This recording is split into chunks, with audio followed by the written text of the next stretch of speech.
رب اشرح لي صدري ويسر لي أمري واحلل عقدة من لساني يفقهوا قولي.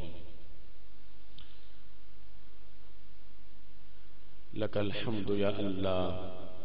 خلقتنا وهديتنا وأنقذتنا من النار. الصلاة والسلام عليك يا رسول الله. لقد بلغت الرسالة وأديت الأمانة ونصحت الأمة ومحوت الظلمة وأرشدتنا إلى السنة والجماعة. صلى الله عليك وعلى آلك وأصحابك أجمعين. أما بعد فأعوذ بالله من الشيطان الرجيم. بسم الله الرحمن الرحيم. واتبع سبيل من أناب إلي. صدق الله العظيم وصدق رسوله النبي الكريم الأمين. إن الله وملائكته يصلون على النبي يا أيها الذين آمنوا صلوا عليه وسلموا تسليما. الصلاة والسلام عليك يا سيدي يا رسول الله وعلى آلك وأصحابك يا حبيب الله. مولاي صل وسلم دائما أبدا على حبيبك خير الخلق كلهم منزه عن شريك في محاسنه فجوهر الحسن فيه غير منقاسم. محمد تاج رسل الله قاتبة محمد صادق الأقوال والكلم. محمد ذكره روح لأنفسنا محمد شكره فرض على الأمم. رب صل وسلم دائما أبدا على حبيبك خير الخلق كلهم. اللہ تبارک و تعالی جل جلالہ وعم نوالہ وتم برہانہ وعظم شانہ وجل ذکرہ وعز اسمہ کی حمد و ثنا اور حضور سرور کائنات مفخر موجودات زینت بزم کائنات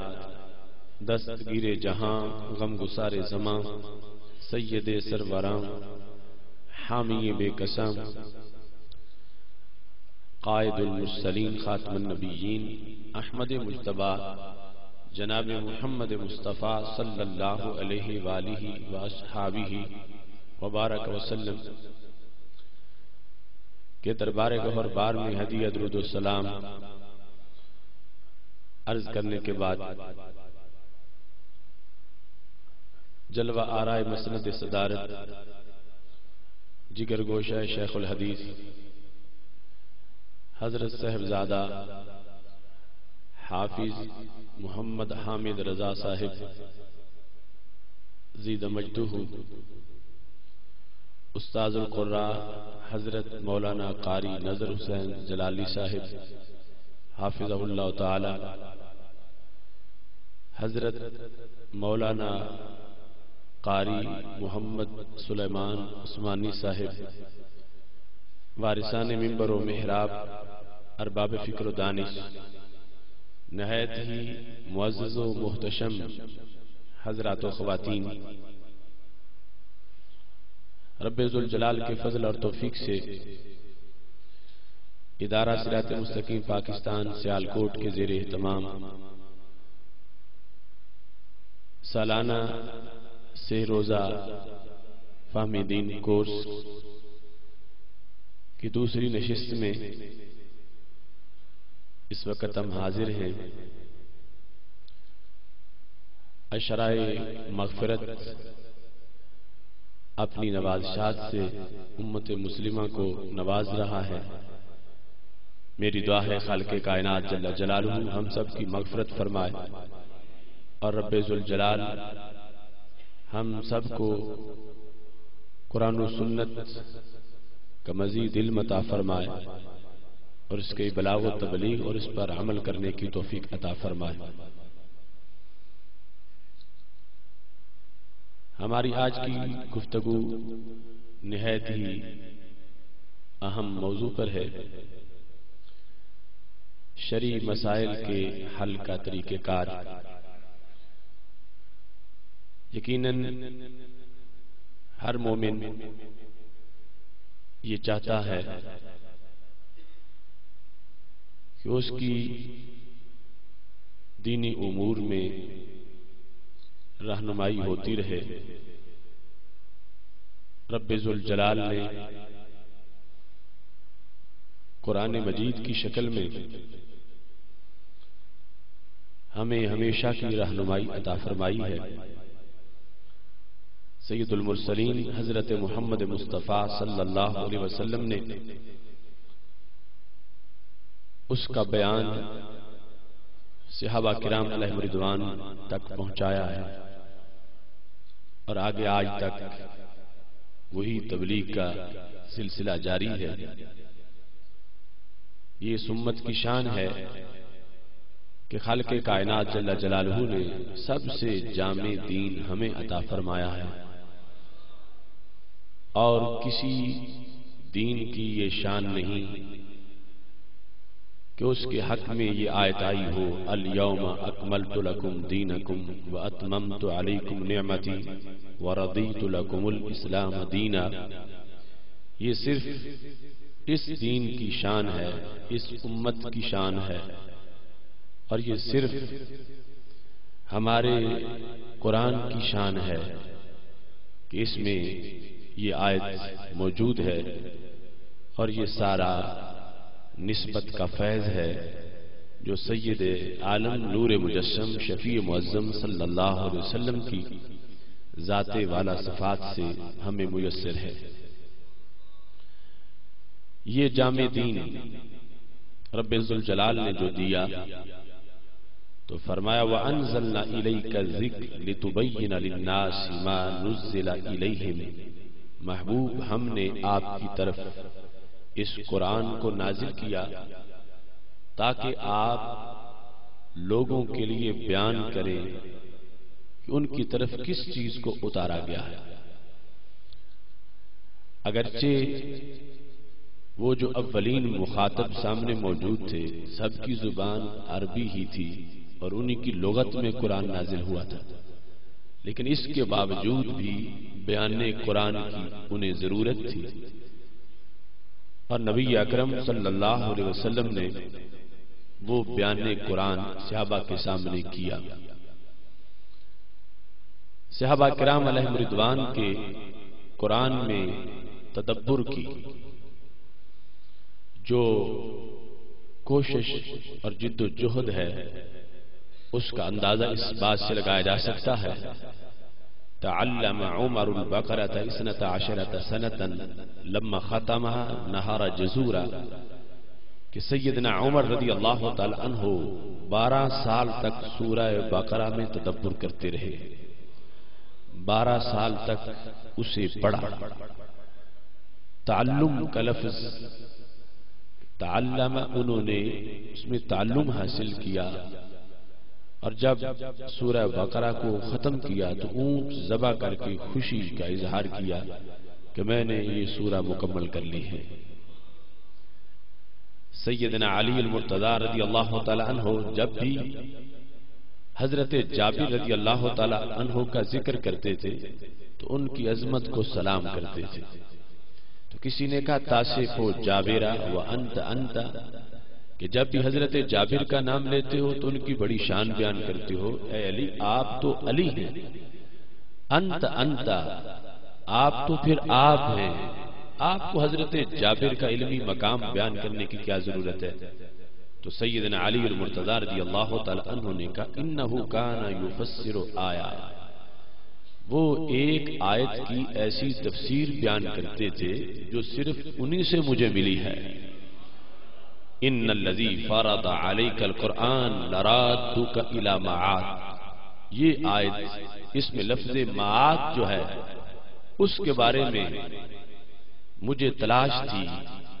کہ اس کا مطلب کیا ہے، تو حضرت جابر رضی اللہ تعالی عنہ نے مجھے بتایا کہ اس معاد سے مراد میدان معاشر نہیں ہے، اس سے مراد مکہ شریف ہے، چونکہ جب نبی اکرم نور مجسم شفیع معظم صلی اللہ علیہ وسلم ہجرت کر کے مکہ شریف سے نکلے تو مکہ شریف کو چھوڑنا کوئی آسان بات نہیں تھی، ابھی مدینہ شریف تو مدینہ شریف بنا نہیں تھا۔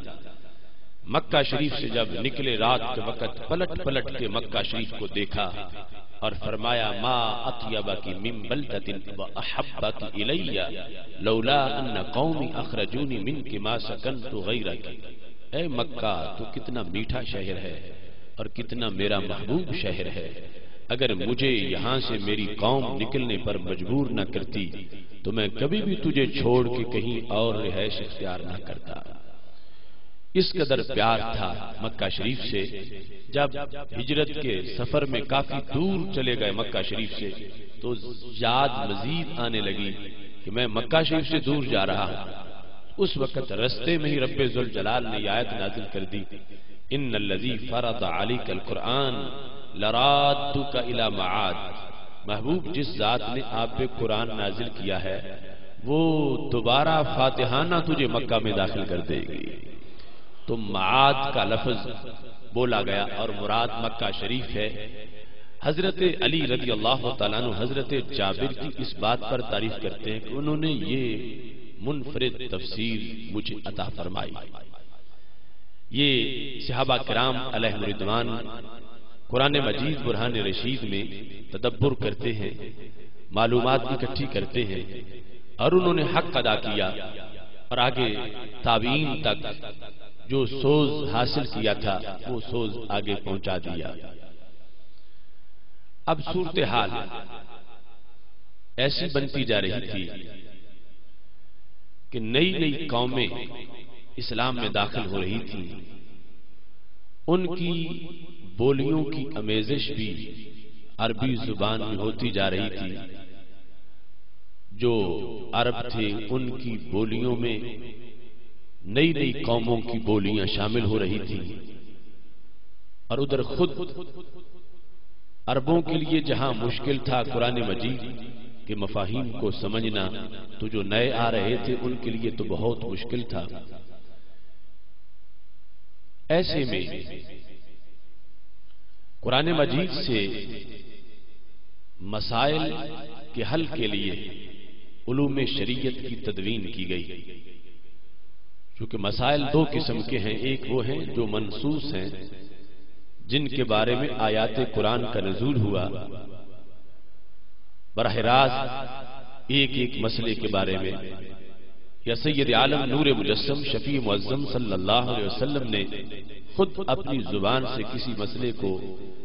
جزئی طور پر بیان کر دیا، معین کر کے اس کا حکم ذکر کیا، اور کچھ ایسے مسائل ہیں ذکر ان کا بھی قرآن مجید میں ہے لیکن ان کا ذکر کلیات کے زمرے میں ہے اور جزئی کا حکم پھر خود وہاں سے معلوم کرنا پڑتا ہے۔ اب جس وقت صورتحال یہ تھی کہ علم اٹھتا جا رہا تھا، مسائل بڑھتے جا رہے تھے،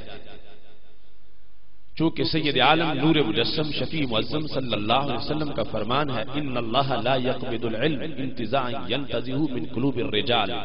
بل انما ينتزعه بموت العلماء، کہ رب ذوالجلال علم یوں نہیں اٹھائے گا کہ رات کو کوئی عالم سوئے اور صبح جاہل اٹھے، بلکہ ہمارے نبی علیہ السلام نے فرمایا علم والوں کے اٹھ جانے سے علم اٹھ جائے گا۔ تو اب وہ دوسری صدی ہجری کے اوساط تک ادھر صحابہ کرام علیہ رضوان دنیا سے تشریف لے گئے، جو علم و حکمت کا ہمالہ تھے اور معرفت کا سمندر تھے، اب ان کے اٹھنے سے بھی علم اٹھا، ادھر نئے مسائل آئے، نئے نئے پرابلم سامنے آنے لگے۔ یہ وقت شدت سے اس بات کا احساس اجاگر کر رہا تھا کہ قرآن و سنت سے مسائل کے حل کے لحاظ سے امت مسلمہ کو کوئی سوغات عطا کی جائے۔ رب ذوالجلال نے امام اعظم ابو حنیفہ نعمان بن ثابت رحمہ اللہ تعالی کی شکل میں اس امت کو ایک ایسا مرد حق پرست دیا کہ جس نے قرآن و سنت کی تعلیمات میں غوطہ لگا کر 5 لاکھ مسائل کا حل اس امت کو عطا فرما دیا۔ ہر شخص قرآن مجید سے اپنا مسئلہ نہیں دیکھ سکتا، اگرچہ اس میں سب کچھ ہے۔ ہر سینہ نشیمن نہیں جبریل امی کا، ہر فکر نہیں طائر فردوس کی صیاد، گو فکر خدا داد سے روشن ہے زمانہ، آزادگی افکار ہے ابلیس کی ایجاد۔ سب کچھ وہاں موجود ہے، لیکن اس کو سمجھنا یہ بہت مشکل ہے۔ اس کے لیے کچھ شرائط ہیں، اور اس کے لیے رب ذوالجلال کی طرف سے منتخب سینے ہیں۔ مطلقاً جو چاہے کہ میں اپنی رائے دین میں پیش کروں تو رائے مذموم کی دین میں کوئی گنجائش نہیں ہے، اور رائے محمود کے بغیر گزارا نہیں ہے۔ تو یہ سمجھنا کہ محمود کیا ہے مذموم کیا ہے، یہ رب کی توفیق اور عنایت سے ہوتا ہے۔ رائے تو ابلیس بھی پیش کر رہا تھا جب رب ذوالجلال نے حضرت آدم علیہ السلام کو سجدے کا حکم دیا تو اس نے مقابلے میں کہا خلقتنی من نار و خلقتہ من طین، مجھے تو نے آگ سے پیدا کیا اور انہیں تو نے مٹی سے پیدا کیا۔ آگ اوپر جاتی ہے، مٹی نیچے جاتی ہے، تو میں افضل ہوں، وہ غیر افضل ہے، تو افضل غیر افضل کو سجدہ کیسے کرے؟ رائے تو وہ بھی پیش کر رہا تھا، مگر اس بدبخت کو پتہ نہیں تھا کہ رب کے حکم کے مقابلے میں رائے چلتی ہی نہیں۔ جب رب کا حکم آ گیا ہو، ہمارے فقہا نے جو اصول لکھے ہیں، قیاس کی پہلی شرط یہ ہے کہ قیاس وہاں ہوگا جہاں پہ رب کا حکم نہیں ہوگا، نص نہیں ہوگی، پھر وہاں پہ قیاس ہو سکتا ہے۔ اور یہ رائے پیش کر رہا تھا رب کے حکم کے مقابلے میں، اس واسطے دھتکارا گیا۔ اور دوسری طرف اگر رائے کا سہارا نہیں لیا جائے گا تو قرآن مجید سے مسائل حل کرنے کے لحاظ سے انسان وہ اپنے مقاصد پورے نہیں کر سکے گا، کیونکہ نبی اکرم نور مجسم شفیع معظم صلی اللہ علیہ وسلم نے خود رائے کے استعمال سے مسائل کو حل کرنے کا طریقہ امت کو سکھایا ہے۔ اس بنیاد پر مسائل قرآن و سنت سے ان کا جو حل کیا جاتا ہے، اس وقت ہمارا گفتگو کا محور صرف بذریعہ قیاس مسائل کا حل ہے، چونکہ ہمارے ماحول میں ایسا فتنہ غیر مقلدیت کا ہے جو بظاہر بڑا نعرہ سادہ سا لگاتے ہیں کہ ہمارے لیے صرف قرآن و سنت ہے، اور قرآن و سنت کے سوا ہم کسی کو نہیں مانتے، یہ اماموں کی فقہ، یہ تقلید، یہ حنفی حنبلی شافعی مالکی یہ کیا ہوتے ہیں، اس طرح کی باتیں ان سے ہمارے معاشرے میں سننے کو ملتی ہیں۔ اور وہ جنہوں نے کل 1.5 اینٹ کی مسجد بنائی تھی، وہ ان باتوں سے امت کے بنیادی دھارے پر قبضے کی کوشش کرتے ہیں، جبکہ صحابہ کرام علیہم رضوان سے لے کر آج تک اس پوری امت کے اندر قرآن و سنت سے مسائل کے استنباط، استدلال، استخراج کے لحاظ سے جو طریقہ ہمیں ملتا ہے وہ اس رائے محمود کا طریقہ ہے، اور صحابہ کے زمانے سے لے کر آج تک جو عوام کو دین پر عمل کرنے کے لحاظ سے طریقہ دیا گیا ہے وہ طریقہ صرف اور صرف تقلید کا طریقہ ہے۔ آپ دیکھتے ہیں کہ رب ذوالجلال آسمان سے پانی کو نازل کرتا ہے، اور اس پانی سے پھر آگے فصلیں اگتی ہیں۔ فَأَخْرَجْنَا بِهِ، وہ جو آسمان سے پانی آیا اس سے پھر رب نے سبزہ اگایا۔ آسمان سے جو اترا تھا تو وہ پانی صرف ایک طرح کا تھا، H2O اس کا فارمولا تھا، ہائیڈروجن آکسیجن پر وہ مشتمل تھا، لیکن جس وقت زمین نے اس کو جذب کیا وہ پانی جب واپس لوٹا اس کے کئی روپ تھے، کئی رنگ تھے، کئی ذائقے تھے، کئی لذتیں تھیں، کئی خواص تھے، کہیں انگور میں تھا، کہیں کھجور میں تھا، اور کہیں خربوز میں تھا، کہیں تربوز میں تھا، کہیں ترکاری میں تھا، کہیں جڑی بوٹی میں تھا۔ اب یہاں پر آج تک کسی سلیم العقل انسان نے یہ نہیں کہا کہ میں خربوز استعمال نہیں کروں گا، کیوں کہ یہ تو معاذ اللہ بگاڑ ہے فطرت کا، ادھر سے اور پانی آیا تھا زمین نے کچھ اور بنا دیا ہے، ادھر سے اور آیا تھا زمین نے کچھ اور بنا دیا ہے۔ نہیں، ہر سلیم العقل انسان استعمال اس کو کرتا ہے، اس کو بدعت نہیں سمجھتا اور اس کو اس اترے ہوئے پانی سے جدا بھی نہیں سمجھتا۔ ہاں یہ زمین کا کمال ہے، اس نے رب کی دی ہوئی توفیق سے H2O کو ہزاروں روپ عطا فرما دیے۔ ہمارے محبوب علیہ الصلوۃ والسلام کا فرمان صحیح بخاری شریف میں موجود ہے، مثل ما بعثنی اللہ بہ من الہدی والعلم کمثل الغیث الکثیر اصاب اردا، مجھے میرے رب نے جو علم دے کے بھیجا، جو ہدایت دے کے بھیجی، وہ بارش ہے جو موسلادھار برسے اور پوری کائنات پہ برسے۔ فرمایا آگے زمینیں دلوں کی ہیں، کانت منہا طائفہ طیبہ، ایک ہے میرا زمین، وہ کیا کرتی ہے، قابلۃ الماء، وہ پانی کو جذب کر لیتی ہے، فانبتت القلع والعشب الکثیر، اسی کو جذب کر کے پھر سبزہ اگا دیتی ہے۔ جس طرح ظاہری بارش کے لیے 3 قسمیں ہیں زمینوں کی، ہمارے نبی علیہ السلام نے فرمایا ایک جذب کرتی ہے، دوسری روک کے رکھتی ہے، دامنے کو میں تالاب بن جاتا ہے، جھیل بنتی ہے، تیسری شور ہے، نہ جذب کرتی ہے اور نہ ہی روک کے رکھتی ہے، وہ بالکل بنجر ہے۔ اب جو پہلی قسم کی زمین ہے اس کا فنکشن کیا ہے؟ فرمایا یہ پانی کو جذب کرتی ہے، فانبتت القلع والعشب الکثیر، سبزہ اگاتی ہے، جڑی بوٹیاں اسی پانی سے اگتی ہیں۔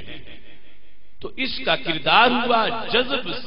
ایک طرح کا کرتی ہے، واپس کئی روح عطا کر کے کر دیتی ہے۔ چونکہ لوگوں کے ٹیسٹ بڈ جدا ہیں، لوگوں کو مختلف وٹامنز کی ضرورت ہے، لوگوں کا علاج مختلف جڑی بوٹیوں میں ہے، یہ اس زرخیز زمین کا کردار ہے جو مہرا ہے، اس اترے ہوئے پانی کو مختلف روپ دیتی ہے، زمانے کا گزارا ہوتا رہتا ہے، کوئی بھی اختلاف نہیں کرتا کہ چونکہ ادھر سے تو ایک طرح کا اترا تھا، اب زمین نے بدعت کر کے اس میں ملاوٹ کرتی ہے۔ تو میرے بھائیو، اگر عقل سلیم ہو تو ماننا پڑے گا کہ قرآن و سنت ابر کرم ہے، امام اعظم ابو حنیفہ کے دل کی زرخیز زمین نے اس کو جذب کیا ہے اور فقہ حنفی کی شکل میں سوغات تیار کر کے امت کو عطا فرما دیا ہے۔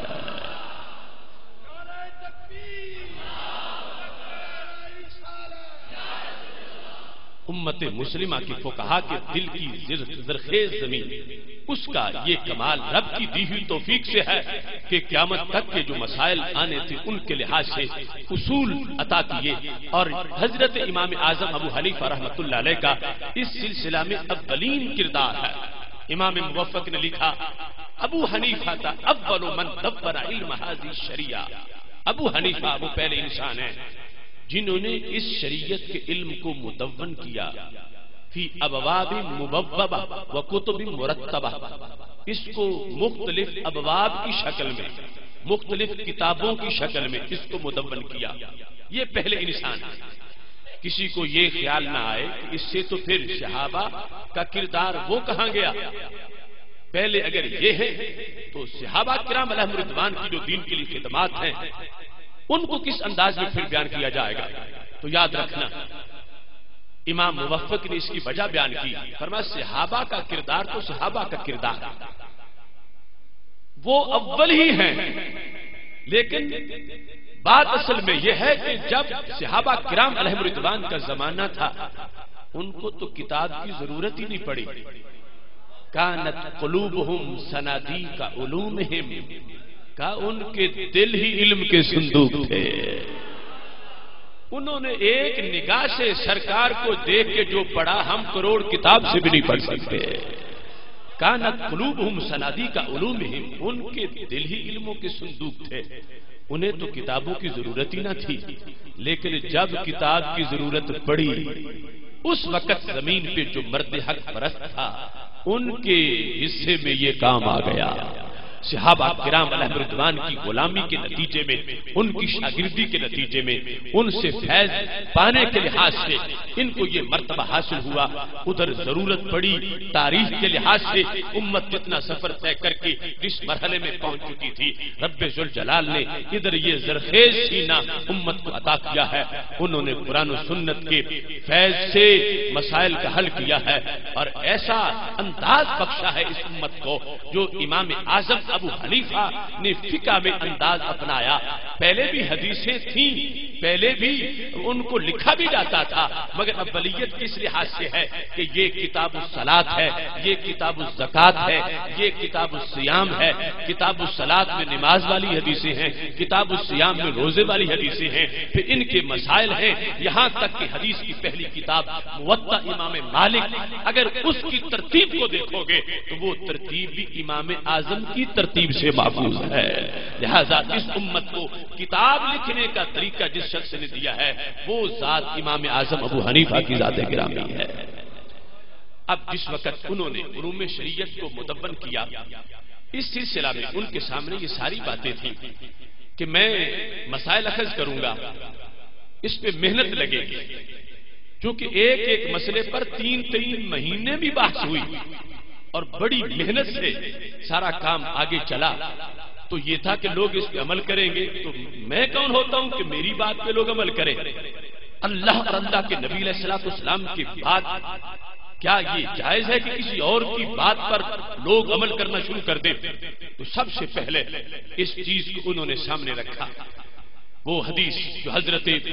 معاذ بن جبل رضی اللہ تعالی عنہ سے مروی ہے، جامع ترمذی میں اور دیگر مقامات پر موجود ہے کہ جس وقت حضرت معاذ بن جبل رضی اللہ تعالی عنہ کو یمن کا قاضی بنایا تھا ہمارے نبی علیہ السلام نے، اور پوچھا بما تقضی یا معاذ، معاذ یہ بتاؤ وہاں فیصلے کیسے کرو گے؟ انہوں نے کہا اقضی بکتاب اللہ، رب کا قرآن پڑھوں گا فیصلہ کر دوں گا۔ تو میرے نبی علیہ السلام نے فرمایا ان لم تجد فی کتاب اللہ، اگر کتاب اللہ میں نہ پاؤ تو پھر کیا کرو گے؟ اب حضرت معاذ نے یہ نہیں کہا کہ یہ کیسے ہو سکتا ہے کہ کتاب میں نہ پا سکوں، تم نہ پاؤ ہے سب کچھ، اگر تم نہ پاؤ تو پھر کیا کرو گے؟ تو انہوں نے کہا اقضی بسنت رسول ہی، تو میں اللہ کے رسول صلی اللہ علیہ وسلم کی سنت پہ فیصلہ کروں گا۔ تو ہمارے نبی علیہ السلام نے فرمایا ان لم تجد فی سنت رسولہ، اگر سنت میں بھی تم نہ پا سکو تو پھر کیا کرو گے؟ اب یہاں حضرت معاذ نے یہ نہیں کہا کہ میں تو پھر ہاتھ باندھ کے بیٹھ جاؤں گا، دو ہی تو چیزیں، یا کتاب ہے یا سنت، اس کے آگے تو کچھ ہے ہی نہیں، میں پھر بول ہی نہیں سکتا۔ دیکھو غیر مقلدانہ سوچ کی کمر توڑ دی حضرت معاذ بن جبل کے جواب میں، جب میرے نبی علیہ السلام نے پوچھا اگر سنت میں بھی نہ پاؤ تو پھر کیا کرو گے؟ تو انہوں نے کہا اجتہد برأیی، محبوب میں اپنی رائے سے اجتہاد کروں گا۔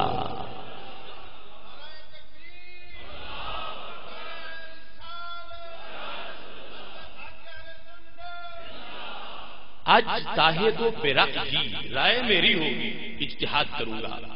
تو ہمارے نبی علیہ السلام نے سن کے یہ نہیں فرمایا کہ تم کون ہوتے ہو، تمہاری رائے کیا ہوتی ہے؟ ادھر قرآن ہے، سنت ہے، تیسرے نمبر پہ تم کہاں سے آ گئے؟ ہرگز یہ نہیں فرمایا کہ رائے تم کیوں بیان کر رہے ہو۔ جب حضرت معاذ بن جبل نے کہا کہ مسئلہ تیسرے نمبر پر میں رائے سے بیان کروں گا، جتنا قرآن آتا ہے، جتنی سنت آتی ہے، اس کے زیر سایہ جو نہیں آتا وہ معلوم کر لوں گا، اپنی رائے سے مسئلہ بتاؤں گا۔ تو میرے نبی علیہ السلام ناراض نہیں ہوئے بلکہ اتنا خوش ہوئے، فرمایا الحمدللہ الذی وفق رسول اللہ بما یرضی بہ رسول اللہ صلی اللہ علیہ وسلم، ساری تعریفیں اس خدا کی ہیں جس نے میرے گورنر کو وہ بات کہنے کی توفیق دی جسے سن کے رب کا نبی خوش ہو گیا ہے۔ اب حضرت معاذ بن جبل نے کہا جب قرآن و سنت سے میں نہ پاؤں تو میں اپنی رائے بیان کروں گا۔ تو یمن والوں پر میرے نبی علیہ السلام نے لازم کر دیا کہ جو معاذ بیان کریں گے تم نے اس پہ عمل کرنا ہے۔ حضرت معاذ بن جبل کی رائے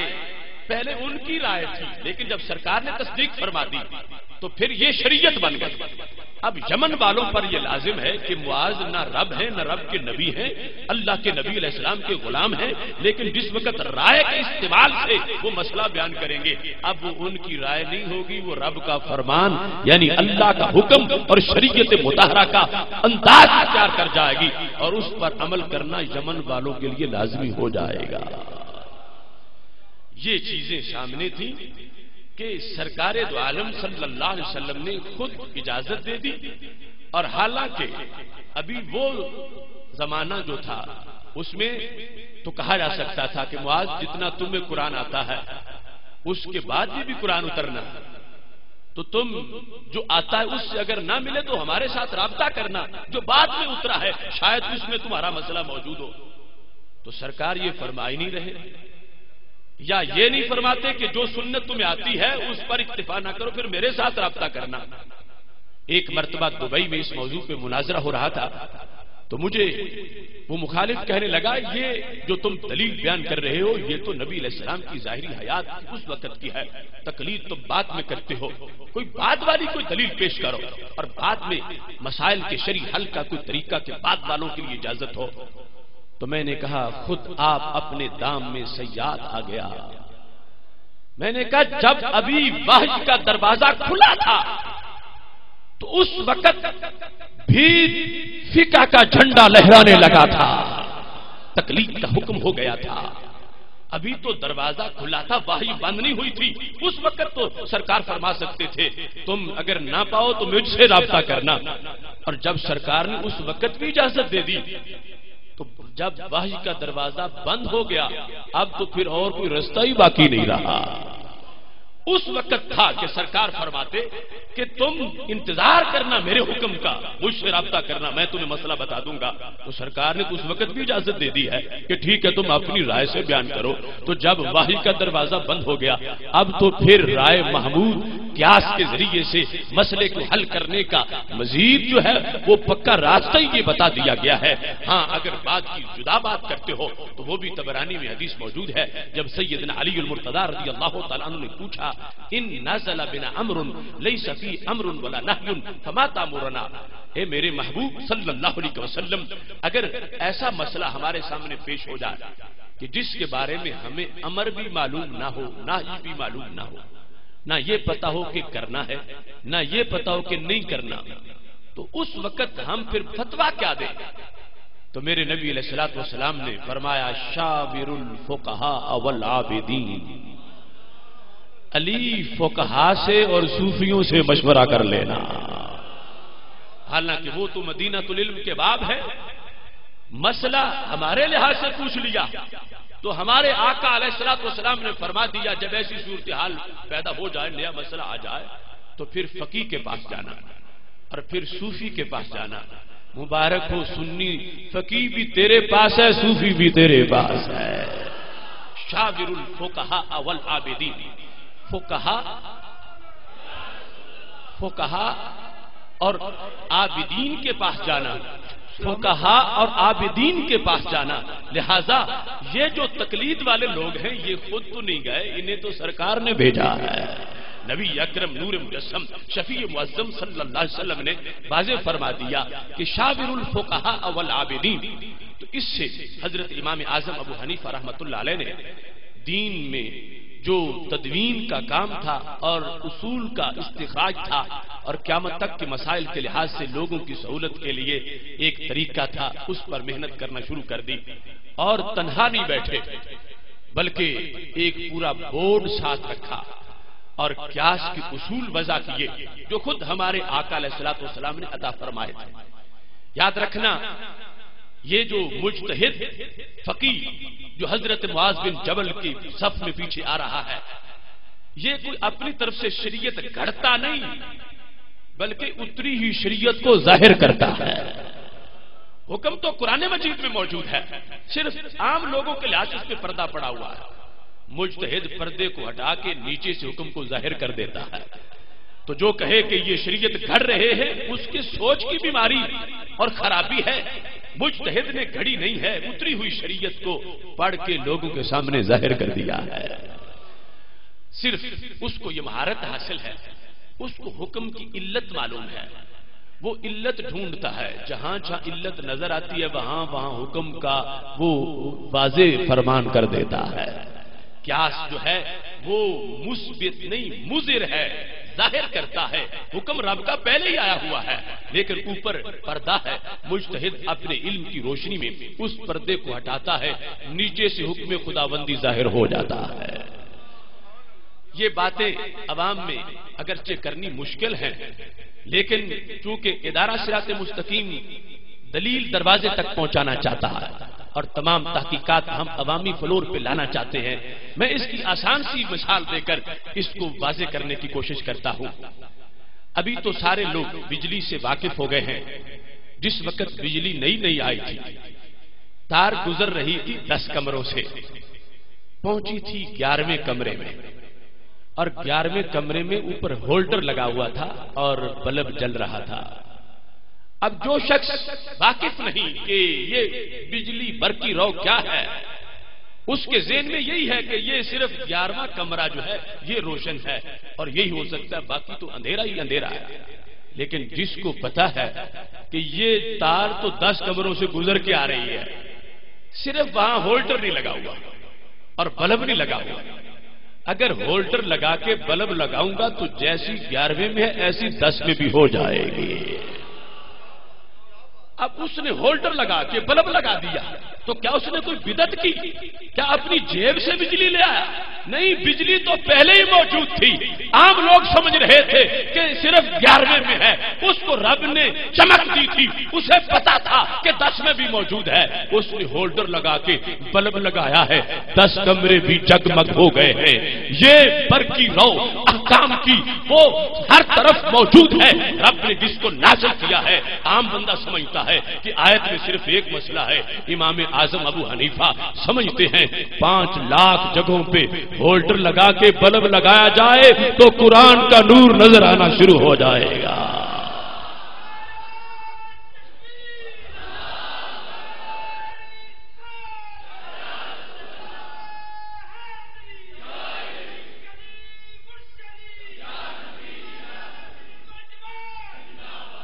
اگر کوئی شخص یہ کہے کہ میں وہ 11ویں کمرے والی مانتا ہوں، اصل ہے 10 والی، یہ تو بدعت ہے،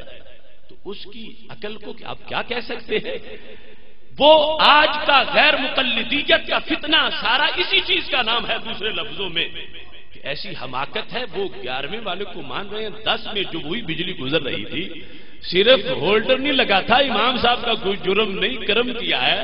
ہولڈر لگایا ہے اور بلب بھی لگا دیے ہیں۔ وہ اصل تو وہی سب کچھ موجود ہے، اپنی طرف سے کوئی مکس نہیں کیا، کوئی شامل نہیں کیا، کوئی اپنی طرف سے گڑا نہیں ہے، نہیں، اسی مدینہ شریف کے ٹرانسفارمر سے آ رہی تھی اور اوپر انہوں نے ہولڈر لگا کے بلب لگایا ہے اور فقہ کی سوغات تیار کرتی ہے، اور سید عالم نور مجسم شفیع معظم صلی اللہ علیہ وسلم کو یہ لائٹنگ اتنی پسند آئی ہے، حضرت داتا گنج بخش اجمیری کشف المحجوب میں لکھتے ہیں یحییٰ بن معاذ رازی نے نبی اکرم نور مجسم شفیع معظم صلی اللہ علیہ وسلم کو خواب میں دیکھا تو پوچھا این اطلبو کا، محبوب تجھے ڈھونڈنا ہو تو کہاں ملو گے؟ فرمایا عند علم ابی حنیفہ، جہاں ابو حنیفہ کی لائٹنگ ہوگی وہاں میں مل جاؤں گا۔ یہ قیاس سے مسئلے کو حل کرنا ہے، اپنی طرف سے کچھ نہیں، یہ سب کچھ اترا ہوا ہے۔ اس کے مجتہد کا کمال یہ ہے کہ اس کو پتا ہے کہ برقی رو کہاں کہاں موجود ہے، جس کو فقہا اپنی اصطلاح میں علت کہتے ہیں کہ جہاں جہاں علت نظر آئے گی وہاں وہاں حکم کا اوپر ظہور کر دیا جائے گا کہ اگر فلاں مسئلے کا یہ حکم ہے، اس کی علت مشترکہ جہاں جہاں موجود ہے وہاں بھی یہی حکم لگا دیا جائے گا۔ اور یہ طریقہ ہمارے نبی علیہ السلام نے خود امت کو سکھایا تھا۔ بخاری شریف میں متعدد مقامات پر احادیث موجود ہیں۔ ایک موقع پر ایک شخص نے کہا ان اختی نظرت ان تحج وانها ماتت، یا رسول اللہ صلی اللہ علیہ وسلم، میری ہمشیرہ نے نظر مانی تھی کہ وہ حج کریں گی لیکن وہ تو فوت ہو گئی ہیں، تو کیا یہ ہو سکتا ہے کہ حج میں کروں اور نظر میری ہمشیرہ کی پوری ہو جائے؟ تو نبی اکرم صلی اللہ علیہ وسلم چاہتے تو ایک لفظ میں جواب دے دیتے کہ ٹھیک ہے تم کرو، نظر تمہاری ہمشیرہ کی پوری ہو جائے، لیکن وہاں انداز ایسا تھا کہ کہ صرف ان کو ہی جواب نہ دوں، قیامت تک جواب دینے کا طریقہ بھی سکھا دوں کہ میری امت نے بعد میں مسائل کا حل کرنا کیسے ہے۔ تو آپ نے کراس کوشچن کر دیا صحابی پر، فرمایا لو کان علیہ دین اکنت قاضیہ، اگر تیری ہمشیرہ پہ قرض ہوتا اور تم اپنی جیب سے پیسے دے کے قرض اتارتے تو بتاؤ ادا ہوتا یا نہ ہوتا؟ حالانکہ اس نے سوال کیا ہے تو سرکار جواب دیتے، مگر یہاں تو میرے کریم سے گر قطرہ کسی نے مانگا، دریا بہا دیے ہیں، دربے بہا دیے ہیں۔ صرف ایک جواب نہیں دیا، کروڑوں جواب دینے کی صلاحیت بھی عطا فرما دی، طریقہ بھی عطا فرما دیا ہے۔ فرمایا اگر تمہاری ہمشیرہ پہ قرض ہوتا تم ادا کرتے تو ادا ہوتا یا نہ ہوتا؟ تو صحابی کہتے محبوب یہ تو مجھے بھی پتا ہے کہ اپنی جیب سے قرض ادا کروں گا ہمشیرہ کا تو قرض ادا ہو جائے گا۔ تو میرے نبی علیہ السلام نے فرمایا فقدی دین اللہ فہو احق بالقضاء، پھر رب کا بھی قرض پورا کر دو، وہ زیادہ حقدار ہے کہ اس کے قرض کو پورا کیا جائے۔ تو علت مشترکہ پر حکم لگانے کا طریقہ سرکار نے خود سکھایا کہ اس طرح تم آپ خود بھی مسئلہ بتا سکتے ہو، جتنا تمہیں آتا ہے اس کے ذریعے سے جو نہیں آتا تم معلوم کر سکتے ہو۔ پاک محبوب علیہ الصلوۃ والسلام نے متعدد مقامات پر یہ اسلوب استعمال کیا۔ اب دیکھو کہ یہاں پر شرعی مسئلہ معلوم کرنے کے لیے نبی اکرم نور مجسم شفیع معظم صلی اللہ علیہ وسلم نے جو طریقہ سکھایا ہے، اب آگے اس کو ماننا، یہ کوئی نہ کہے کہ غیر اللہ کے پیچھے چل پڑے ہیں، اوروں کے پیچھے چل پڑے ہیں، نہیں، یہ قرآن کے پیچھے چلنے والے ہیں، یہ سنت کے پیچھے چلنے والے ہیں، سب کچھ قرآن و سنت میں معلوم موجود ہے، اور اس سے استنباط استخراج کر کے آگے راہوں کو روشن کیا گیا ہے، کیونکہ رب خود فرما رہا ہے وَاتَّبِعْ سَبِيلَ مَنْ أَنَابَ إِلَيَّ، جو میری طرف جھکا ہوا ہے میں تمہیں اس کے پیچھے لگا رہا ہوں، تم اس کی پیروی کرو، اس کے پیچھے چلو، اس کی اتباع کرو، اس کے پیچھے چلتے جاؤ۔ تو خالق کائنات جل جلالہ نے جو اسرار و رموز عطا کیے انہی کے مطابق حضرت امام اعظم ابو حنیفہ رحمۃ اللہ علیہ نے اور دیگر فقہا نے سوغات تیار کی، اور رب کا فضل ہے آج بھی اور قیامت تک بھی ان کے اس افکار کی خیرات سے راہیں روشن رہیں گی اور امت آگے پھلتی پھولتی رہے گی۔ حضرت امام اعظم ابو حنیفہ رحمۃ اللہ علیہ نے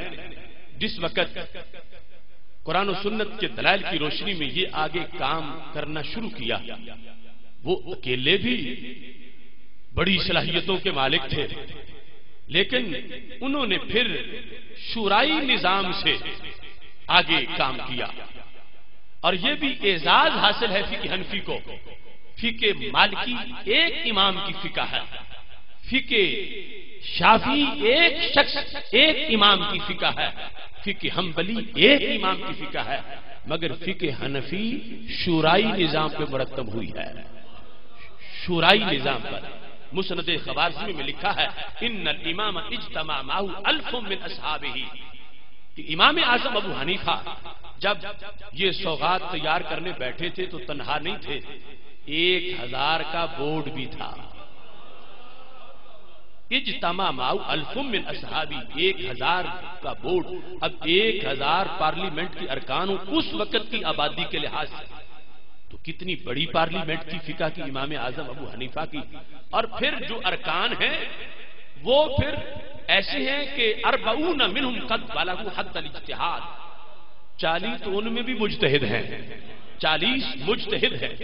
مجتہد ہونا بہت اونچا مرتبہ، عالم تو سارے ہیں، فقیہ ہیں، ماہرین ہیں، لیکن 40 مجتہد بھی ہیں، اور ہر ایک ان میں زمانے کا امام ہے۔ اتنی بڑی صلاحیت ہے سب کی، سارے مل کے بیٹھ کے مسئلہ پیش ہوتا ہے، اس پہ بحث ہوتی ہے۔ کان حاورہم وناظرہم وشاورہم، امام صاحب مناظرہ بھی کرتے، مشورہ بھی کرتے، ڈائلاگ بھی کرتے، بحث بھی کرتے، بعض مسائل پر مہینہ، بعض پہ 3 مہینہ بھی بحث ہوتی، اور سب کو کہتے کہ جو کچھ تمہیں آتا ہے ساری دلیلیں ظاہر کرو۔ یہ نہیں طریقہ کہ پہلے طے کیا ہے کہ یہ ثابت کرنا ہے، طریقہ یہ ہے کہ دلائل دیں گے، طے وہ ہوگا جو دلائل کے بعد ثابت ہوگا۔ تین مہینے بھی لگ جاتے تو پھر مسئلہ جب ثابت ہوتا تو کہتے اکتب یا ابا یوسف فی باب فلان، ابو یوسف یہ مسئلہ فلان باب میں لکھ لو۔ آج 1.5 اینٹ کا مسجد اس فقہ کو چھوڑ کر اپنے پیچھے محلے والے لوگوں کو لگاتا، کیا بدی کا شوربہ، وہاں اتنے اونچے قد والے امام اور ان کے پاس 1000 کی شورا، اور پھر کتنی پلکوں سے نمی مانگ کے لائی ہوگی، پیاس تب پھول کی شبنم نے بجھائی ہوگی۔ اتنی محنت کے بعد یہ تیار ہوئی، اور آج وہ غیر مقلدین کا طبقہ اور پھر ان سے آگے دہریہ اس مزاج لوگ جو نکلتے بنتے جا رہے ہیں، وہ اپنے آپ کو سمجھتے ہیں کہ جو مسئلہ میں بتاؤں گا میرے مقتدی کو ماننا چاہیے، جو میں بتا رہا ہوں اس پر اس کو عمل کرنا چاہیے۔ اپنی حیثیت نہیں، اپنے پاس اجتہاد کی صلاحیت نہیں، لیکن لوگوں کو اپنا مقلد تو بنانا چاہتا ہے اور امام صاحب کی تقریر سے روک رہا ہے، جبکہ امام اعظم ابو حنیفہ رحمہ اللہ تعالی نے جو قرآن و سنت کے سورسز سے اور روحانیت کی پاور سے اور دیگر جو جتنے بھی اسباب ہو سکتے تھے ان کو اکٹھا کر کے اس انداز کی سوغات تیار کی ہے کہ قیامت تک عالم اسلام میں انشاءاللہ جہاں بھی اسلام نافذ العمل نظر آئے گا وہ فقہ حنفی کی ابواب کی شکل میں نظر آئے گا۔ اب دیکھو اس مقام پر جس وقت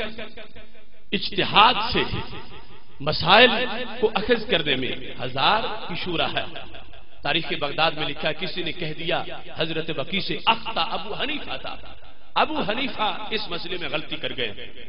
تو وہ بول پڑے کیف یقدر ابو حنیفہ ان یخطئ، نہیں ابو حنیفہ نہیں غلطی کر سکتے۔ تو جب انہوں نے یہ کہا ابو حنیفہ کیسے غلطی کر سکتے تو سوال پیدا ہو رہا تھا آخر وہ انسان ہے تو غلطی تو کر سکتے ہیں، تم کیوں انکار کرتے ہو کہ وہ کیسے غلطی کر سکتے ہیں؟ تو حضرت وکی نے کہا سنو میری دلیل کیا ہے، وَمَعَهُ مِثْلُ أَبِي يُوسُف وَزُفْرَ فِي قِيَاسِهِمَا وَحَفْص بن غیاث وَيَحْيَى بن أبي زائدة وَمُنْدَلْ فِي حِفْظِهِمُ الْحَدِيث وقاسم بن نعمان في معرفته باللغة العربية وداود الطائي وفضيل بن عياض في برئهما من كان هؤلاء جلساء لم يكد أن يخطئ۔ فرمایا میں اس لیے کہہ رہا ہوں کہ ابو حنیفہ وہاں پہ اکیلے نہیں بیٹھے تھے، وہاں فقہ کی تدوین اور شریعت کے مسائل کے بیان میں ان کے ساتھ تیز قیاس والے امام ابو یوسف بھی بیٹھے ہوئے تھے، تیز قیاس والے امام ظفر بھی بیٹھے ہوئے تھے، پھر فرمایا حفص بن غیاث جیسے حافظ الحدیث بھی بیٹھے ہوئے تھے، یحییٰ بن ابی زائدہ جیسے محدث بھی بیٹھے ہوئے تھے، مندل جیسے ماہر حدیث بھی بیٹھے تھے، قاسم بن مان جیسے لغت کے سکالر بیٹھے تھے، داؤد طائی فضیل بن عیاض جیسے صوفیاء بیٹھے تھے۔ جن کے پاس بیٹھنے والوں کی یہ شان ہے، اگر وہ غلطی کرتے تو کوئی تو بولتا کہ امام غلطی ہو رہی ہے، اگر سارے خاموش رہے ہیں تو پتا چلا امام نے غلط نہیں کہا، امام نے سچ کہا ہے۔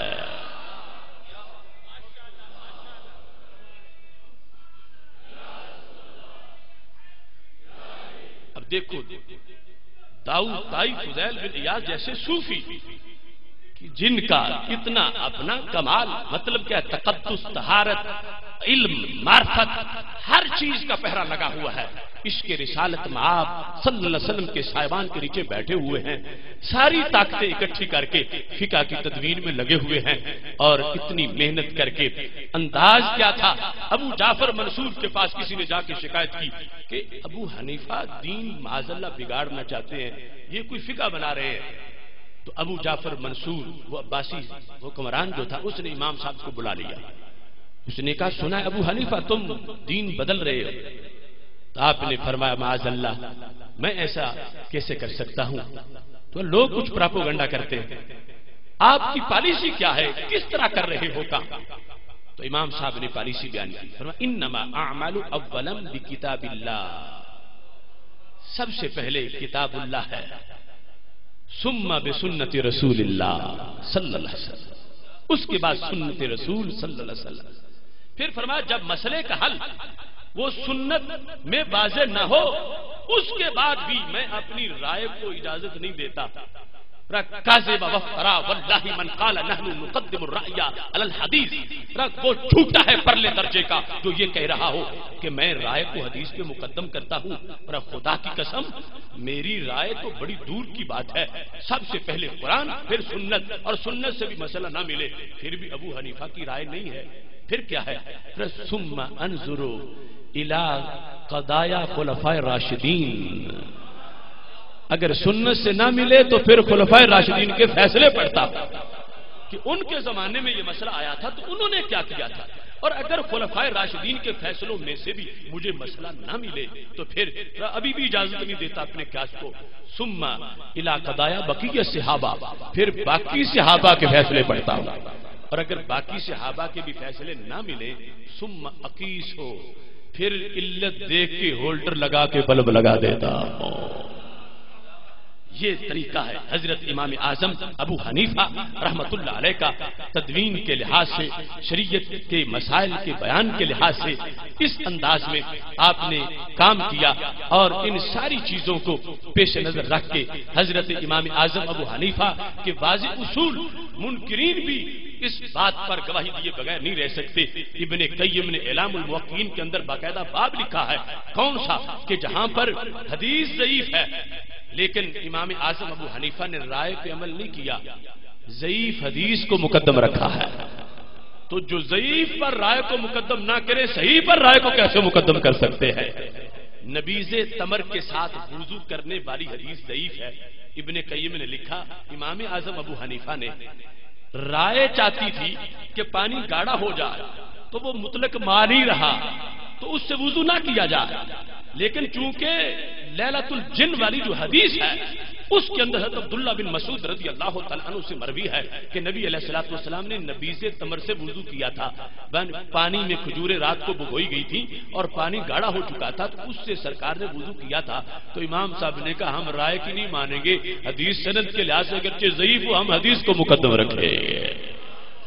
یہاں تک کہ حضرت مجدد الفسانی جن کے افکار پر پاکستان جیسا ملک بنا، وہ دو قومی نظریے کی اذانیں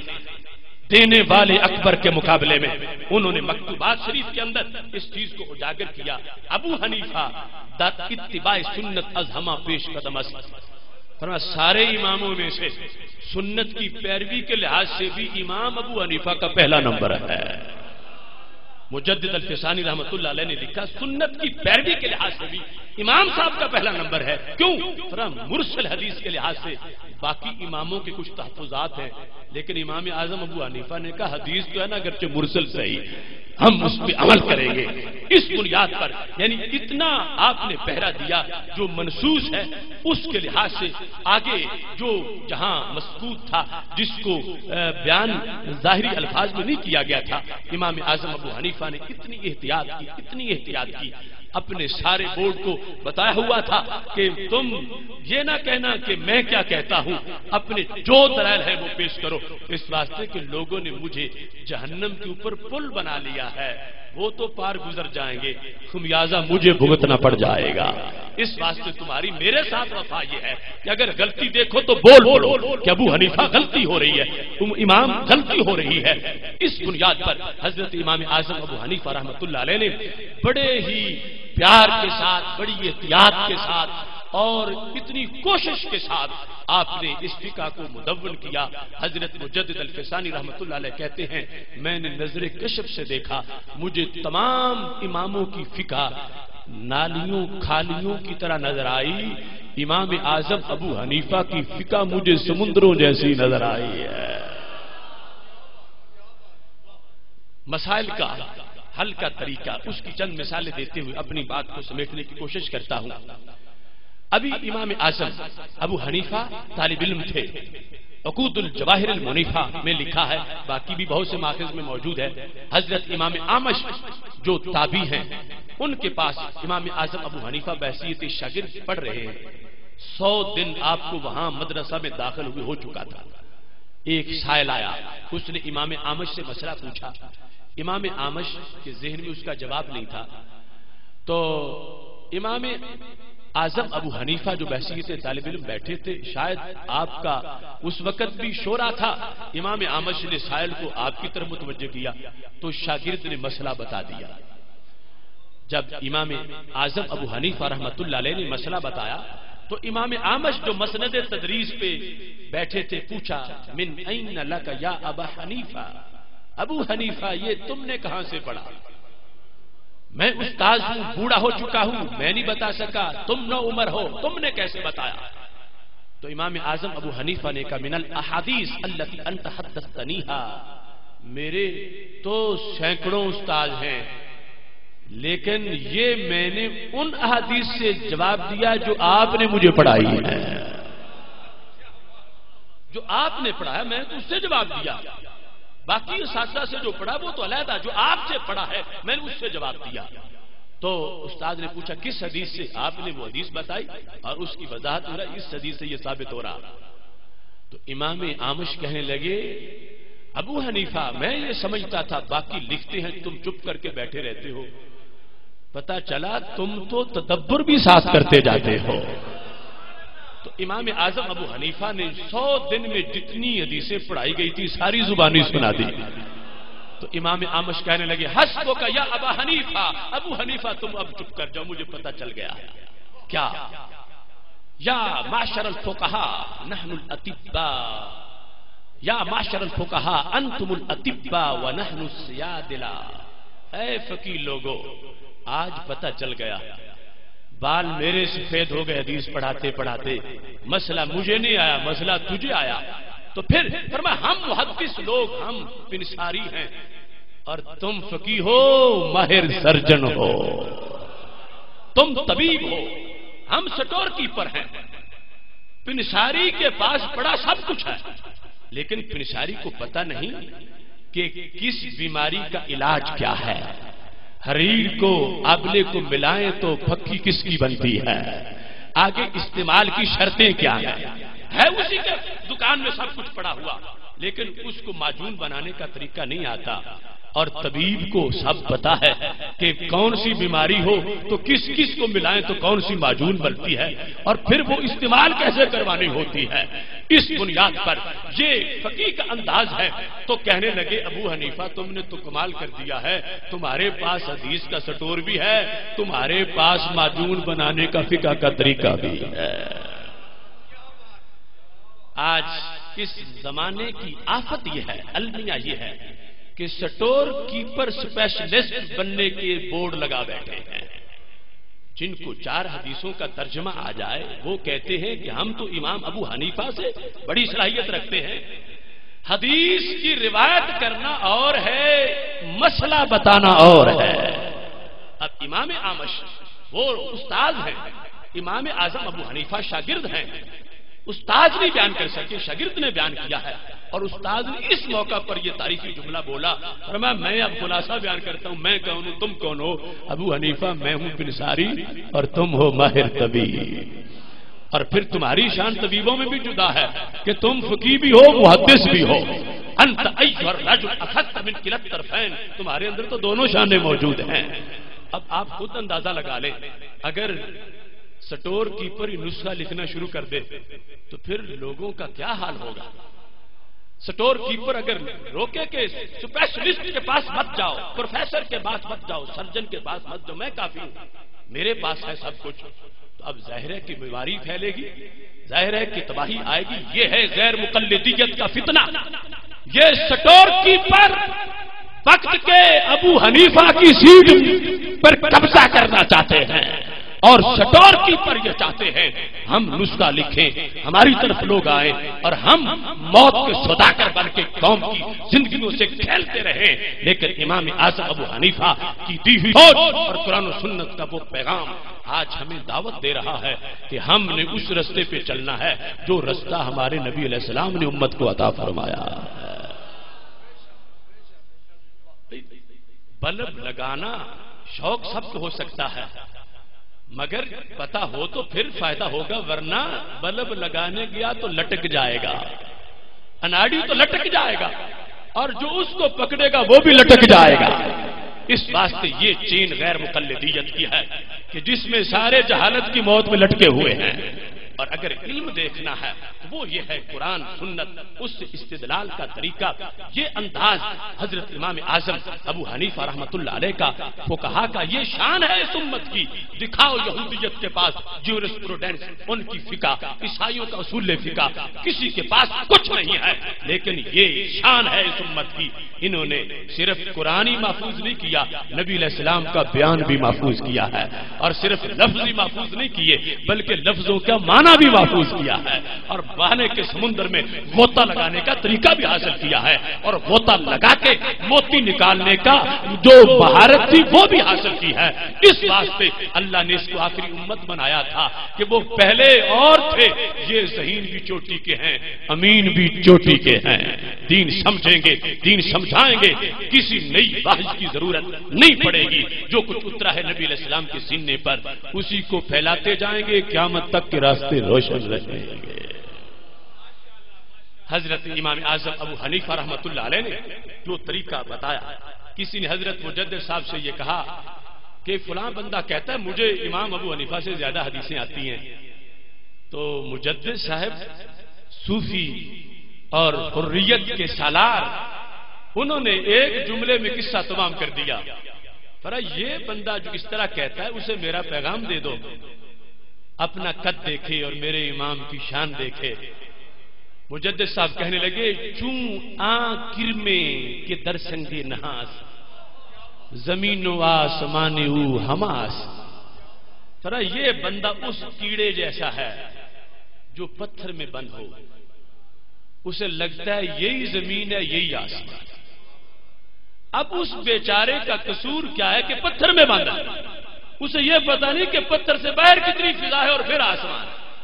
اسے پتھر میں وہی زمین ہے وہی آسمان اس کو لگتا ہے۔ فرمایا یہ اس کا قصور نہیں، اس یتیم خانے کا قصور ہے جس میں اس کو پالا گیا ہے، اور یہ سمجھتا ہے کہ میں بہت کچھ پڑھ گیا ہوں، نہیں یہ اس کیڑے جیسا ہے جو پتھر میں بند ہو، اسے زمین سمجھتا ہے، اسے آسمان سمجھتا ہے۔ فرمایا ورنہ اگر پتھر سے باہر نکلے اسے پتا چلے کہ میرے امام کا جھنڈا کتنا اونچا لہرا رہا ہے۔ دیکھو داتا صاحب جیسے لوگ اگر امام ابو حنیفہ کے بغیر نہیں چل سکتے تو ہم کس کھیت کی مولی؟ اتنے بڑے صوفیاء، اتنے بڑے لوگ، وہ داتا صاحب ان کے سہارے رب کا قرب پاتے ہیں، فقہ کو مان کر آگے پہنچتے ہیں۔ اس بنیاد پر یہ مسائل کے استدلال اور استنباط کا طریقہ امام اعظم ابو حنیفہ رحمۃ اللہ علیہ نے جو خیرات کیا، امام شافعی رحمۃ اللہ علیہ جیسے لوگ بھی کہنے لگے الناس فی الفقہ عیال لابی حنیفہ، قیامت تک جس نے دین پڑھنا ہے ابو حنیفہ کے لنگر کی روٹی اس نے ضرور کھانی ہے۔ یہاں تک کہ آج کے غیر مقلدین یہ اپنے فتاوا کی اگر تلاشی لیں تو ان کو اپنے فتاوا کے اندر فقہ امام اعظم ابو حنیفہ کی نظر آئے، وہ نظیریہ فتاوا دیکھ لو، ثنائیہ دیکھ لو، اس کے اندر جب دین کا مسئلہ بیان کرنے کی باری آتی ہے تو گزارا ان کا بھی امام کے بغیر نہیں، چھپ چھپ کے لنگر وہ بھی کھا جاتے ہیں، لیکن کھانا تو یہ ہے کہ ان کے گن بھی گائے جائیں۔ میں نے پوری لسٹ بنائی ہے ان کے فتاوا میں مسائل کی، کہ جب پوچھا گیا کہ نیچے مسجد، نیچے دکان ہو اوپر مسجد بنائی جائے تو اس کا شرعی حکم کیا ہے، تو اب چاہیے تھا کہ جن کا دعویٰ ہے کہ ہم صرف قرآن و سنت مانتے ہیں، کوئی آیت قرآن پڑھتے یا کوئی بخاری کی حدیث پڑھتے، یہ دعویٰ ہمارا بھی ہے کہ سب کچھ قرآن و سنت میں ہے، لیکن اس کا طریقہ بھی ہے کہ ظاہر کیسے ہوگا۔ اب جن کا دعویٰ ہے کہ لوگوں کو کہتے ہیں یہ لوگوں کی بنائی ہوئی فقہ، یہ چیزیں لوگوں نے گھڑی ہوئی ہیں، ہم صرف قرآن و سنت کو ماننے والے ہیں، تو اب دینی مسئلہ قرآن سے بیان کرے، سنت سے بیان کرے۔ پوچھا گیا تو نہ قرآن کی آیت ملی نہ بخاری کی کوئی حدیث ملی، مسئلہ بتایا تو کہتے ہیں فتاوا قاضی خان میں لکھا ہوا ہے، تاتار خانیہ میں لکھا ہوا ہے۔ اس وقت میرے امام کے ٹکڑے یاد آئے، جب پوچھا گیا اگر کنویں میں گیند گر جائے تو پھر حکم کیا ہے، کنویں میں گیند گر جائے تو حکم کیا ہے، تو چاہیے تھا آیت پڑھتے، چاہیے تھا بخاری کی حدیث پڑھتے، کوئی صحیح نہیں ضعیف ہی پڑھ دیتے، لیکن کچھ نہ پڑھ سکے، لوٹ کے امام کے قدموں کی طرف آنا پڑا، فقہ حنفی کی کتابوں کا نام لیا. اس واسطے اگر ان لوگوں کو جاگ آ جائے تو یقیناً ان کو امام کے مقام کا بھی پتہ چل جائے گا. اب دیکھو شروع سے یہ طریقہ چلا ہے صحابہ سے رائے اور اجتہاد کے لحاظ سے مسائل میں. اب حضرت امام ابو ہریرہ رضی اللہ تعالیٰ عنہ اپنا موقف ظاہر کر رہے تھے کہ جو چیز آگ پہ پکی ہوئی ہو کھا لے تو وضو ٹوٹ جاتا. اب اس پر وہ شدت اختیار کر رہے تھے کہ ما مست النار، جسے آگ نے چھوا وہ اگر کھائی تو وضو کرنا پڑ جائے گا نئے سرے سے. اب یہ روایت ہے، اس کے اندر درایت وہ اور ہے. حضرت عبداللہ بن عمر کا ٹاکرا ہو گیا کہ ابو ہریرہ مسئلہ یہ صحیح نہیں جو تم کہتے ہو، میں بھی صحابی ہوں، آگ پہ پکی ہوئی چیز کھائیں تو کیا بندے کو ہو جاتا ہے کہ وضو ٹوٹ جائے اور نیا وضو کرنا پڑ جائے. حضرت ابو ہریرہ کہتے ہیں نہیں کرنا پڑے گا. تو حضرت عبداللہ بن عمر نے قیاس پیش کیا، طحاوی معنی الآثار میں، شرح معنی الآثار میں موجود ہے. فرمایا ابو ہریرہ یہ بتاؤ اگر جس پانی سے وضو کرنا وہ پانی آگ پہ گرم ہو تو پھر کیا حکم ہوگا؟ وہ پانی آگ پہ گرم ہو تو پھر اب بتاؤ کہ اس کے کیے ہوئے بھی ٹوٹ جائیں گے یا جو کر رہا ہوگا ہو جائے گا. تو حضرت ابو ہریرہ کو ان کے سامنے چپ ہونا پڑا. یہ درایت ہے. اس انداز میں ہمارے پاس درجنوں سینکڑوں مثالیں ہیں اور ہمارے جو 8,500 کے قریب موضوعات اس وقت مارکیٹ میں موجود ہیں ان میں بہت سے ان امور سے متعلق موضوعات ہیں جس میں حقیقت کو واضح کیا کہ آج معاذ اللہ لوگوں نے دین کو مذاق بنا لیا ہے. 2 اور 2 4 جس کو پتا چلتا ہے وہ کہتے ہیں میں بھی امام اعظم سے بڑا مجتہد ہوں، میں خود یہ سب کچھ کر سکا ہوں. نہیں، اصل وہ قرآن و سنت کا انداز جس میں اتنی درایت، روحانیت، عدالت اور اتنی للہیت اور خلوص وہ ساری چیزیں مکس ہوتی ہیں اور پھر جا کے فقہ حنفی کا سورج طلوع ہوتا ہے. حضرت امام اعظم ابو حنیفہ بیٹھے تھے مجلس فقہ میں امام ابو جعفر دوانکی کے پاس. تو مسئلہ یہ چل نکلا وہاں پہ کہ جس برتن میں چاندی کے نقش و نگار ہو کیا اس میں پانی پینا جائز ہے یا ناجائز؟ تو سب نے کہا کہ چاندی کو چونکہ ناجائز قرار دیا گیا ہے اس کے برتن بھی ناجائز ہیں. یہاں تک کہ وہ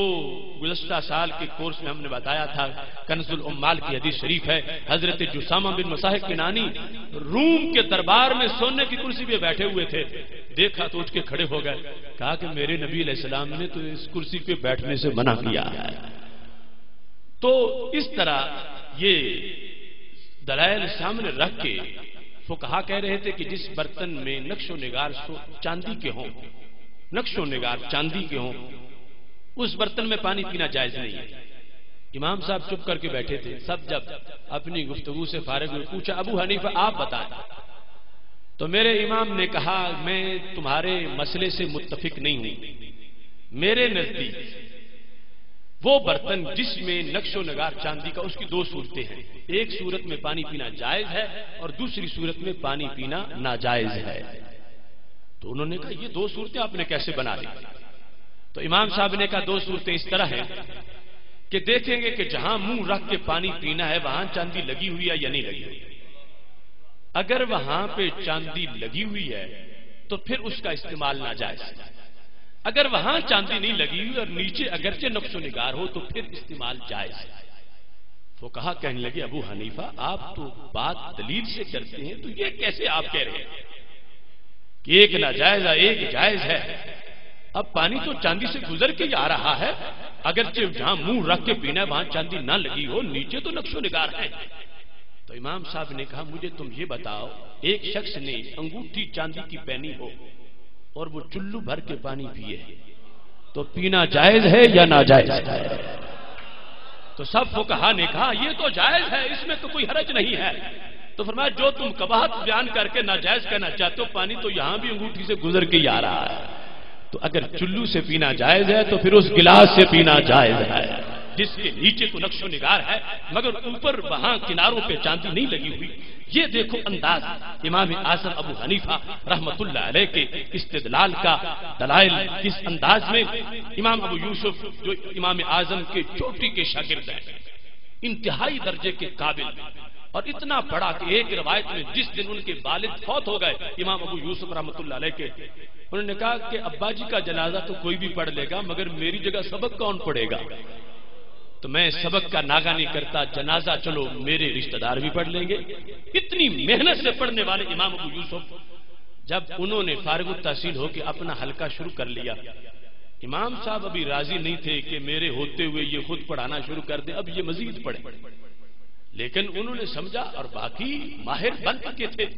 انہوں نے اپنا حلقہ شروع کر لیا۔ امام اعظم ابو حنیفہ رحمۃ اللہ علیہ نے ان کو حکمت سے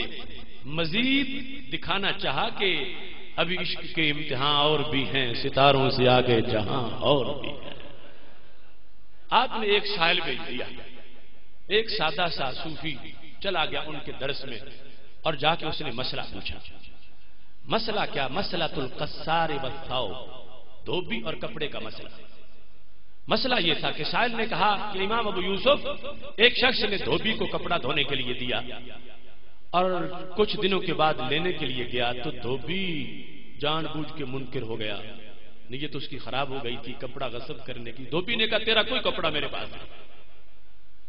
اس کے بعد دوبارہ جب یہ گیا تو دھوبی نے کپڑا دے دیا۔ اب اس مالک پر دھوبی نے جو کپڑا دھویا ہے اجرت لازم آتی ہے یا نہیں آتی؟ امام ابو یوسف رحمۃ اللہ علیہ نے فرمایا کہ اجرت لازم آتی ہے، آخر اس بیچارے نے کپڑا دھویا، محنت کی ہے تو مالک اس کو دو کپڑے کی دھلائی کے پیسے دے۔ جب امام ابو یوسف مسئلہ بیان کر کے فارغ ہوئے تو سائل نے کہا اخطأت یا ابا یوسف، ابو یوسف بالکل غلط مسئلہ بتا رہے ہیں۔ امام ابو یوسف حیران رہ گئے کہ اچھا میرا امتحان لینے والا سائل آ گیا ہے،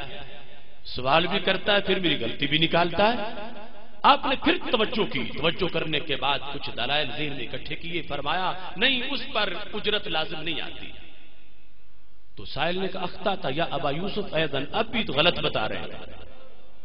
تو امام ابو یوسف حیران رہ گئے کہ عجیب نیا نیا درس بنایا ہے اور سائل عجیب آ گیا ہے کہ مسئلے کی دو ہی تو جہتیں ہیں، یا لازم آتی ہے یا نہیں آتی۔ میں نے جواب دیا کہ لازم آتی ہے پھر بھی جواب غلط، میں نے کہا لازم نہیں آتی پھر بھی جواب غلط، یہ عجیب بات ہے۔ اور پھر سائل بھی خاص سکھایا ہوا سائل تھا، وہ ڈٹ گیا، اس نے کہا یہ تو بات ہی ایسا نہیں ہو سکتی ابو یوسف جس طرح تم کر رہے ہو۔ امام ابو یوسف بڑے پریشان ہو گئے، اٹھے کہ چلوں میں اپنے استاد سے مسئلہ پوچھوں۔ جب میرے امام کی مجلس فقہ میں داخل ہوئے دروازے سے دیکھا امام اعظم ابو حنیفہ نے کہ ابو یوسف آ رہے ہیں، فرمایا ما جاءت بک الا مسئلۃ القصار والثوب، تجھے دھوبی والا مسئلہ اٹھا کے لے آیا ہے۔ تو امام ابو یوسف کہنے لگے امام اعظم وہ عجیب صورتحال ہے، ایک سائل گیا ہے مسئلہ اس نے پوچھا ہے اور میں نے جواب دیا ہاں کہیے پھر بھی غلط، نہ کہیے پھر بھی غلط، عجیب ہے، دو ہی تو صورتیں تھیں، یا لازم آتی ہے اجرت یا لازم نہیں آتی، تو ہر لحاظ سے مجھے غلط قرار دیا گیا۔ تو امام اعظم ابو حنیفہ رحمۃ اللہ علیہ نے کہا کہ تمہیں کس نے کہا تھا کہ تم اتنا جلد وہاں جا کے علیحدہ بیٹھ جاؤ؟ جواب دیا پر اس کی دو صورتیں ہیں۔ اب دیکھنا امام صاحب کی فقاہت کا انداز، یہ جو دھوبی نے کپڑا دھویا ہے دیکھیں گے غصب کرنے کی نیت سے پہلے دھویا ہے یا بعد میں دھویا ہے۔ وہ جو اس نے انکار کیا تھا کپڑا دینے سے، اس سے پہلے دھو چکا تھا یا اس کے بعد دھویا ہے؟ اگر غصب کرنے کی نیت سے پہلے دھویا ہے تو پھر مالک کی اجرت لازم آئے گی کہ اس نے مالک کا دھویا ہے، اور اگر غصب کی نیت کر کے دھویا ہے تو پھر اجرت کس کی مانگتا ہے؟ پھر تو اپنا سمجھ کے دھو رہا تھا، پھر مالک کی اجرت لازم نہیں آئے گی۔ تو اس طرح اس کی دو صورتیں ہیں۔ تو یہ انداز امام اعظم ابو حنیفہ رحمۃ اللہ علیہ انہوں نے قرآن و سنت کے زیر سایہ بیٹھ کر جو طریقہ عطا کیا تھا، سید عالم نور مجسم شفیع معظم صلی اللہ علیہ وسلم نے اپنے صحابہ کرام علیہ رضوان کو کہ حکم دیکھ کر اس کی علت دیکھ کر حکم لگانا ہے، اس کے مطابق آپ نے بتا دیا۔ اب آگے ماننے والے تقلید کرتے ہیں اور لوگ کہتے ہیں کہ یہ تقلید بلا دلیل قول والوں کا ٹولہ ہے۔ یاد رکھنا تقلید یہ ہے امام کے بعد دلیل قول کو دلیل کے تقاضے بغیر مان جانا، یہ نہیں ہے کہ اس قول کی کوئی دلیل نہیں، یہ ہے کہ مانگنے والے نے دلیل نہیں مانگی، امام کے پاس دلیل موجود ہے۔ بلا دلیل کا تعلق اس کے ساتھ ہے کہ عوام کا تعلق دلیلیں پڑھنا نہیں، ان کا تعلق حکم سے ہے کہ ہمیں حکم کا پتہ ہونا چاہیے۔ ہاں جس نے بیان کرنا اس کو دلیل آنی چاہیے۔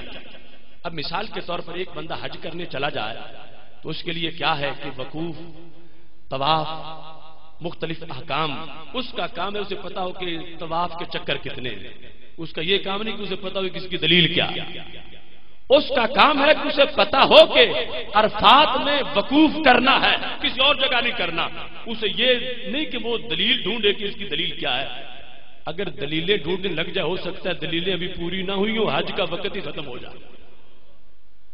اگر دلیل عوام کا سبجیکٹ ہوتا تو پھر تو زندگی دلیل ڈھونڈنے میں گزر جاتی، عمل کے لیے کوئی اور زندگی لانی پڑتی۔ عوام کا کام ہے کہ انہیں حکم کا پتہ ہو، دلیل امام کے پاس ہے۔ اس بنیاد پر تقلید والے دلیل کے بغیر نہیں، جس کام پہ چل رہے اس کی دلیل ہے، ہاں وہ دلیل امام کے پاس ہے، دلیل کتاب میں موجود ہے، ان کا سبجیکٹ ہے، انہیں پتہ چلے حلال ہے، حرام ہے، جائز ہے یا ناجائز ہے، اس کے مطابق اپنا حکم معلوم کر کے زندگی بسر کرتے چلے جائیں۔ باقی ہر چیز کی دلیل تفصیل کے ساتھ، ہر امر کے ساتھ ہماری کتابوں کے اندر موجود ہے۔ اس بنیاد پر آج اس دھندلکوں کے دور کے اندر جب ہر طرف زرد نظریات پھیلائے جا رہے ہیں، اس روشنی کی طرف متوجہ رہو جو رب ذوالجلال نے ہمیں صفہ سے عطا فرمائی ہے۔ اس بات پر میں پورے وثوق سے کہتا ہوں، فقہ حنفی بالیقین قرآن کی تفسیر ہے، فقہ حنفی سنت نبوی کی تعبیر ہے۔ لفظ قرآن کی بتائیں کس قدر باریکیاں، فہم سنت حضرت نعمان کی تقریر ہے۔ مسلم بخاری ابن ماجہ روپ ہیں تقلید کے، ہر محدث بالعمل تقلید کی تصویر ہے۔ داتا حجویری بھی حنفی، خواجہ اجمیر بھی، یہ ملک تو حنفیوں کی اس لیے جاگیر ہے۔ حنفیوں اٹھو بنائے ملک کو حنفی سٹیٹ، وقت کا یہ فیصلہ ہے، قوم کی تقدیر ہے۔ سنیوں روشن کرو ہر طرف سنی چراغ، نور سنتی اندھیری قبر کی تنویر ہے۔ آج کے مسلم کا درما گنبد خضرا میں ہے، جس کی چاہت قلب مومن کے لیے اکسیر ہے۔ شیر آصف حضرت نعمان کا مدح سرا، جن کا احسان ملت اسلام کی تکبیر ہے۔ کل کا موضوع بھی بہت ہی اہم موضوع ہے، قرآن اور پاکستان کا باہمی تعلق، وقت پہ تشریف لانا اور یہ دعوت ہر طرف پھیلاتے چلے جائیں۔ رب ذوالجلال سب کو توفیق دے۔ وآخر دعوانا الحمدللہ رب العالمین۔